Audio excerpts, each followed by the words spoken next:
Okay, back into it. So we're on to bag B now. Step 9. Got all our parts here. Yes, I've still got this head coil and I'm actually starting to lose my voice a bit. So if I lose it completely, I'll start using sign language or text or something silly like that. So, attaching rear upper arms. Now, we have this upper shock mount. That needs to be mounted first because it sort of slides down into the rear gearbox here like this, and then sort of there's a recess on either side, and that sort of gets pushed over the top arm mount, and then the arm actually slides over those two pieces like that. So this blue piece here needs to go in first, and that's just held in by a single 3x12 screw. Now I thought I might mention, if we bring it in, or I might bring the mount into Mohammed. Okay, so you'll see that this screw here is a dark colour. This screw here it's just white, and there's another screw pin here that's a dark colour as well. Well, it's not a misprint, they do that on purpose. So now I just had a screw. So that is our 3x12 screw that they want us to use to screw on the bulkhead, and this is the screw pin to screw on the upper arms. You can obviously see there's a difference in colour there. So the darker screws are your darker screws in the kit, and the lighter screws here refer to basically a silver screw. And you'll find the same with with some of the self-tapping screws too. I don't know if there's any in this kit. Okay, here we go. So we have a 2x6 screw here and a 3x8. So the 2x6 is just in black and white. 3x8 is the darker colour, so when we get to it, I'll try and remember to show you. That will be a chrome screw or a silver screw, and that will be a darker screw, like a black screw. So if you get stuck as to which screw is which, as far as colour goes, just remember, if it's darker in the picture there, it's the darker screw. So, enough of that, on with it. We're just going to screw this bulkhead into place. There's no other screws to go in there, so that can be pulled up tight straight away. So, it's telling us to grease up the pins before they get put in. I don't do that. I do apply grease, but not on the pins. You see, these screw pins, that's a very tight fit through there. These screw pins, once they get attached to the arms, they screw into this portion of the arm itself. So as the arm's rotating, I think I've explained this before, but as the arm's rotating, the screw is rotating with it. You can see the head of the screw there, turning with the arm. So the screw actually pivots inside that gearbox mount. So that's where you want the grease. You don't need the grease on these parts here. So leave that sitting in there. Might do the same on the other one, just to have it ready. So what I found, simple, quick, easy, very, like, it's less chance of getting grease everywhere, and you actually use less grease, because that's a tightish fit inside there with the screw pin. So just a little bit of a little bit of grease in the start of the hole itself. That's not supposed to do that. And as the pin pushes through the hole, it will drag that grease through the hole and grease up everything that needs to be greased up. What we need to do is find the other side of the upper arm, which we have. Now these upper arms are I just realised, quite hard plastic. That was actually pretty tight to get in there. So in that case, I do like to put a little bit of grease, just the tiniest bit, in the hole where the screw has to screw into. That just gives you a little bit of lubrication for the screw itself. Nothing to do with lubricating for the suspension movement, because we've already explained why that makes no difference. And yeah, just a little bit of grease on that for that screw, and that was a lot easier to get in there. So that's step 9, our upper arms. Moving free enough, and you can actually see that pin there, all the grease that came out, that tiny little bit of grease that I used. It's actually pushed it out of the hole, so it's used whatever grease it needed. So we can just wipe off the excess, and that's all that's all the grease it needs. I found when you grease up the pins themselves, you'll find that when you push the pin through, all the grease will bunch up on this side of the hole, and you've got no idea if any grease actually went inside there, because you can't see in there. At least if you put the grease on this side, push the pin through, and there's grease on the other side, you know it got dragged through, so there's grease in there. Alright, step 10, if I keep babbling like that, these videos are going to take forever. Lower suspension arms or control arms. So these here, I actually messed one of these up on the boomerang build. These holes here are where your ball studs screw in for your lower shock mounts. I'm going to, they're not threaded, they're moulded with a kind of a triangular hole, so that the machine thread can cut its own thread in there. So a little bit of grease. And where I went wrong on the boomerang is I was in a bit of a hurry, wasn't really paying attention, and I started screwing the ball screw in crooked. So just start the screw. You can see that way it's a little bit over that way. It's sort of going in on a bit of an angle. So since you've only just started, now's your time to straighten it up. It looks a lot better. Looks okay that way. And still just take your time. Wind it in slowly.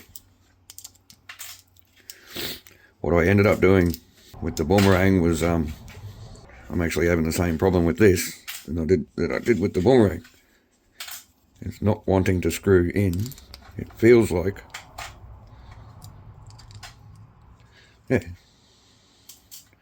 it has. It's actually just stripped the plastic out of that arm for some reason. I have no idea why it does that. It's not the end of the world. Try it in this arm. I'll actually take the grease out of this arm and try that. Okay, for some reason, these are not wanting to start a thread. So not the end of the world. We can fix it. And we shall. Okay, so hopefully you don't have to do this with your Bigwig build or your boomerang or any other car that uses these particular suspension arms. So this is what I had to do on the boomerang. I ended up taking a 2.5mm drill and just drilling that hole out. I'll do both of them while I'm here. Now, you shouldn't have to do this. Those ball ends should screw in exactly how they're supposed to. So, and I was actually being very careful that time, and they still stripped out. But like I said, it's not a huge deal. We do have the tools to fix it. So I'm just going to run an M3 tap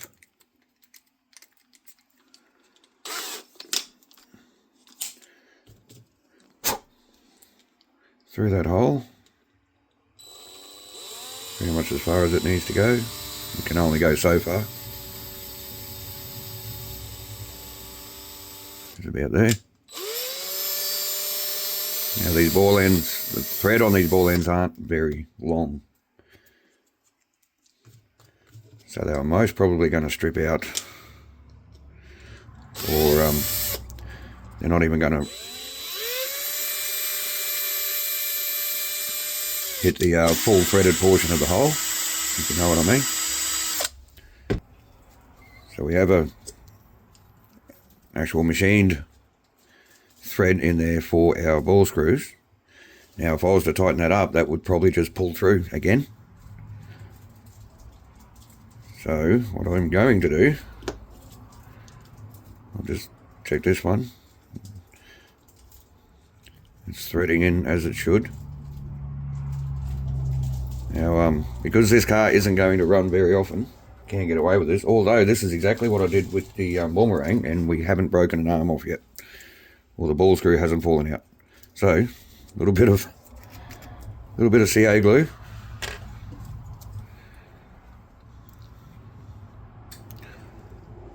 This is almost a gel now because it's so cold in the room here. There we go. Okay, so we got it. We got it flowing. It was just very thick. Now it wants to stop again. That was a lot messier than it should have been. But before we put the screw in, wipe off the excess. Now we can screw in this ball end, being careful not to over tighten. So basically, when it stops, that's it. Like I said, I did this on the boomerang, and we run our boomerang quite a lot. And we haven't broken an arm yet. Okay, so that was a lot more of an issue than it should have been. But our ball ends are in. Hopefully you don't come across that problem. So, moving on.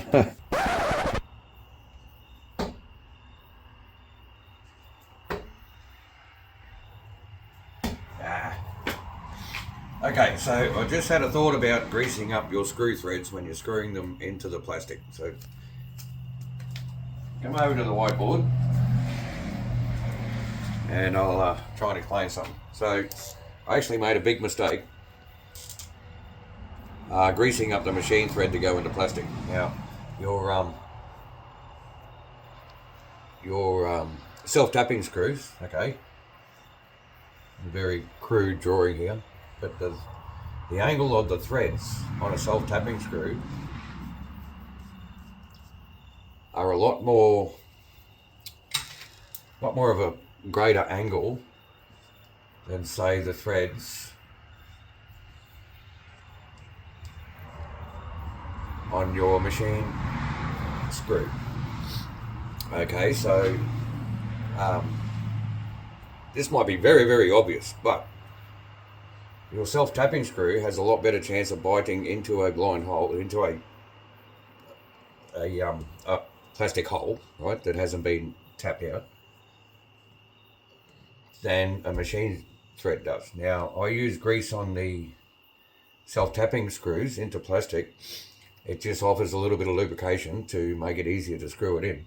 Now, what I think might have happened with those suspension arms is the lubrication on the finer thread of the machine screw just meant that it couldn't get that initial bite into the plastic and start cutting its own thread. Also, your self-tapping screws have a little bit of a notch cut out into the screw, kind of like a thread tap. So that's why they call them self-tapping screws. They cut their own thread. Machine screws don't do that. So if you're going to do this, I probably wouldn't use grease on a machine thread into plastic and just try and thread the screw into the plastic. I know it's going to be hard, but definitely use grease on the self-tapping screw. Don't use grease on the machine screw. So hopefully that helps. Back to the darts. We can install our uprights, or our hub carriers. These are side specific.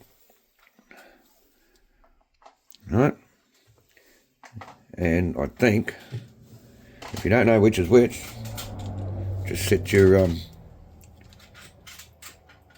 suspension arm on the correct side of the gearbox, and you can see it only wants to line up that way. So this is for the left-hand side of the car, that is for the right-hand side. It also says on the thing. On the what? They say either C4 or C3. There you go, thank you, Zach. So the part number is actually moulded. I don't know if you can see it. There. See that C4? So C4 is the left-hand side over here. So good tip from Zach, thanks mate, I didn't notice that. Right, so first of all, I don't know, we're attaching the arms, not the gearbox yet. Okay, so again, C4 and BB5 screw pin.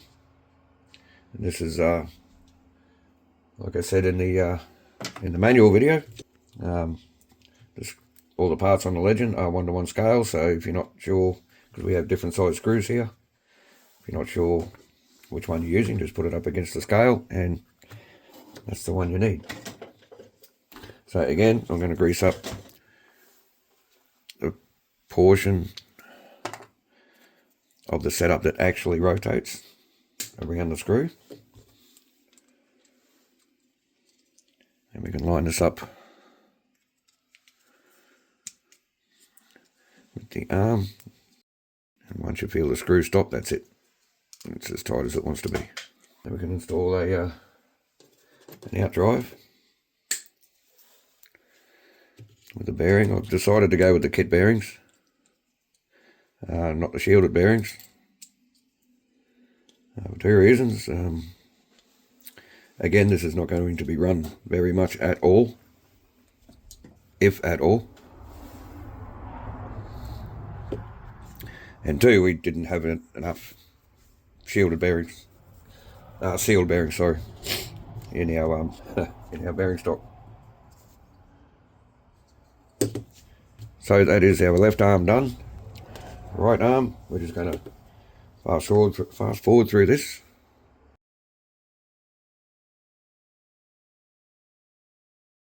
So we have our rear lower arms assembled. It's time to attach them to the rear gearbox. Again, I'm going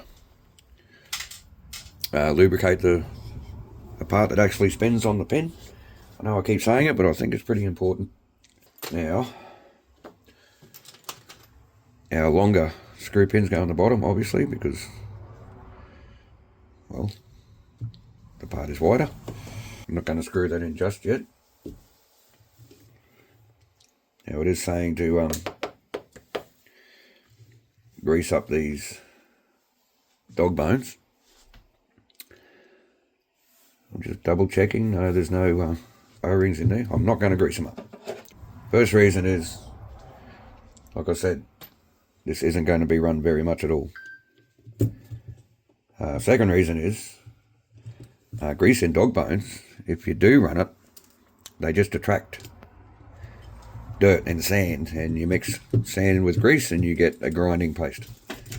So that just does two things: makes things wear out faster, and makes things a lot harder to clean. So we are not greasing up the dog bones at all. So second arm.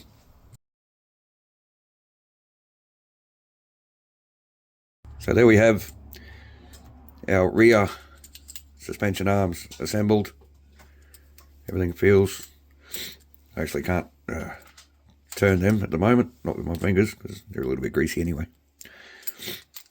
So that's steps 9, 10 and 11. There's a gorgeous motor that pretty much gets covered up by the chassis anyway. So we'll leave it there for this one. Next video we'll try and get these three parts done. There's a fair bit involved there, so it might take a bit of time. We've only got 5 steps to go until we move on to bag C, so we'll see you when we get to that one. Thanks for watching, thanks for your support. Have a great day.